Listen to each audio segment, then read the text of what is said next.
Raccolta dei rifiuti, il modello trevigiano e veneto fa scuola, ma dove non si raggiungono i livelli di differenziazione degli scarti come avviene qui non c'è alternativa ai termovalorizzatori.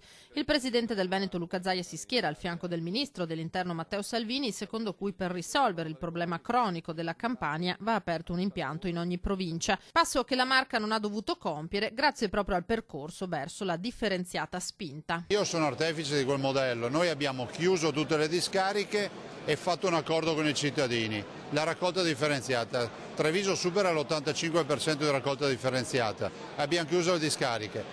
Bisogna spiegare ai cittadini e anche ai partenopei che fatto 100 il rifiuto, se tu differenzi l'85% ti restano ancora 15 kg. Quei 15 kg o li metti in discarica o li bruci. A me risulta che in quella regione non si facciano questi numeri di raccolta differenziata, per cui la termovalorizzazione è sicuramente la soluzione nel momento in cui c'è il rifiuto e non fai la raccolta differenziata. Alternative non ce ne sono e ciascuno deve prendere atto dello stato del proprio territorio.